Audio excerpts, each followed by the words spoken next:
13 August ते 11 सप्टेंबरपर्यंत श्रावण महिना असणार आहे. लवकरच श्रावण महिना सुरू होणार आहे. श्रावण महिन्यामध्ये आपण भगवान शंकरांची सेवा करत असतो. श्रावण महिन्यामध्ये सर्वात प्रभावी सेवा केली जाते ती म्हणजे शिवलीलामृत या अमृतासमान ग्रंथाच्या पारायणाची.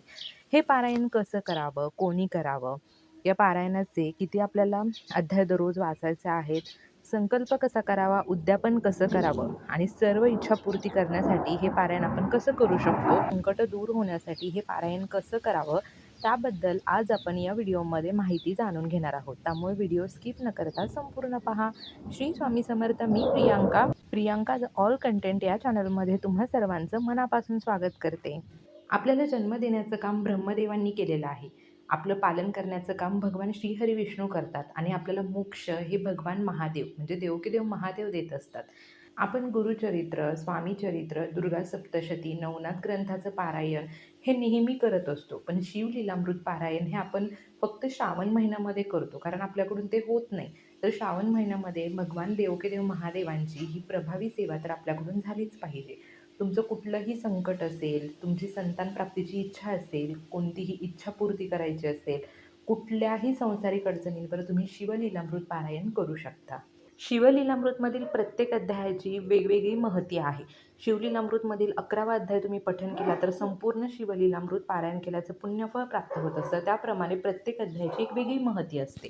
त्यामुळे आपण आपल्या इच्छापूर्तीसाठी, संकट दूर करण्यासाठी या प्रत्येक अध्यायाचं पठण करायला हवं. तुम्ही जर प्रेग्नेंट असाल, तुमचा 8वा महिना चालू असेल, तरी तुम्ही शिवलीलामृत पारायण करू शकता आणि तुमची इच्छा असेल तर नक्कीच तुम्ही करू शकता. पण अट्टहास करू नका की मी ही सेवा पूर्ण करणारच. कारण कसं असतं, शिवलीलामृत पारायण तुम्ही करा, पण आपण प्रेग्नेंट आहोत, आपली शरीर आपल्याला कशाप्रकारे रिस्पॉन्स करतं त्यावरून तुम्ही ही सेवा करू शकता. अगदी तुम्ही चेअरवर बसूनही सेवा करू शकता. पण अट्टहास नको की नाही मी मांडी घालूनच बसणार, मी खूप वेळ बसणार, मी सेवा करणार.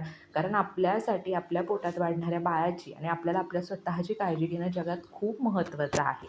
आणि तुम्ही एक आई होणार आहात, त्यामुळे तुम्हाला ती काळजी घेऊन तुम्हाला सेवा करायची आहे. शिवलीलामृत ग्रंथाचं पारायण तुम्ही पूर्ण श्रावण महिन्यामध्ये कधीही करू शकता.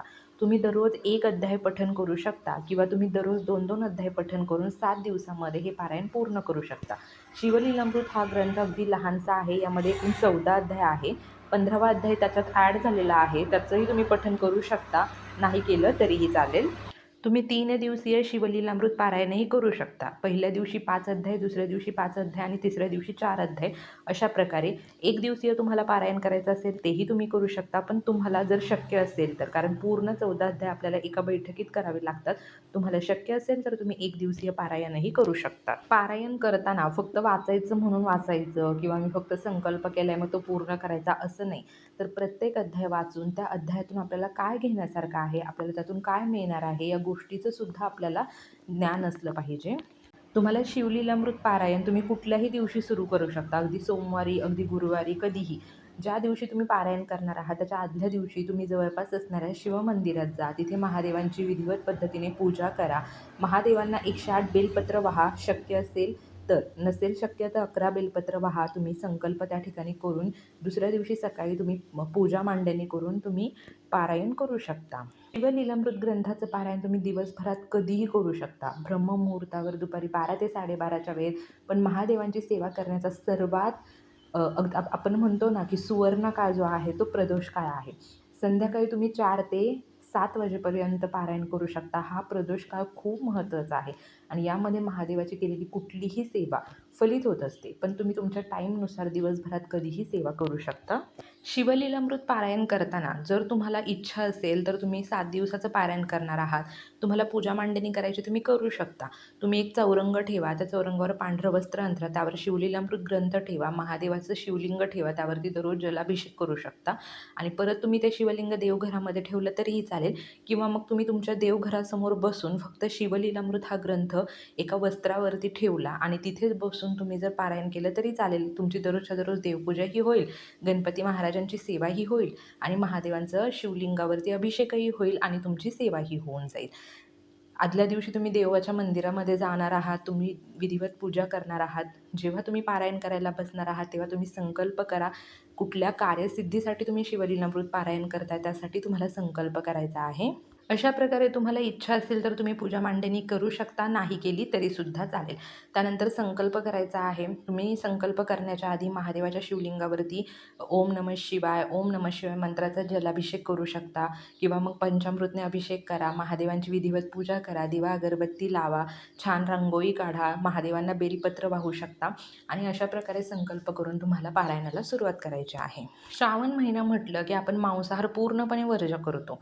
पण काही घरांमध्ये जर मांसाहार करत असतील आणि तुमची पारायण करण्याची इच्छा असेल तर ॲटलीस्ट या 7 दिवसामध्ये तरी घरामध्येही मांसाहार बनला नाही पाहिजे आणि कोणी खाल्लंही नाही पाहिजे.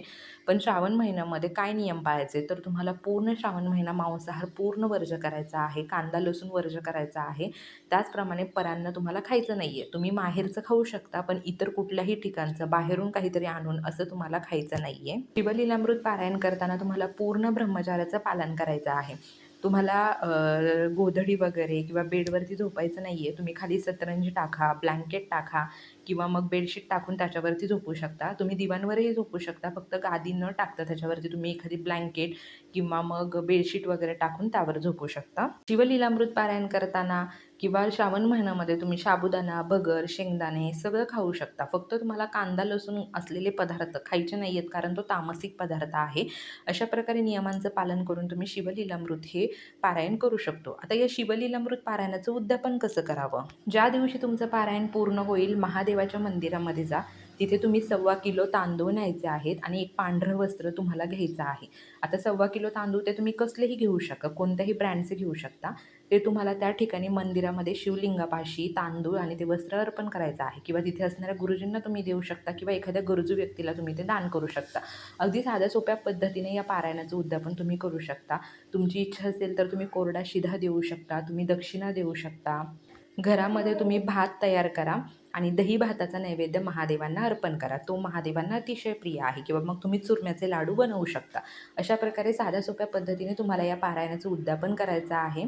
तुम्ही अशा प्रकारे संकल्पयुक्त सेवा करू शकता. तुम्हाला संकल्पयुक्त सेवा करायची नसेल, फक्त नित्यसेवा करायची असेल तर दररोज एक एक अध्याय अशा प्रकारे तुम्ही पठण करू शकता. मग तुम्ही ब्रह्मचार्याचं पालन नाही केलं तरी चालेल, पण शक्यतो श्रावण महिना आहे तुम्ही करू शकता.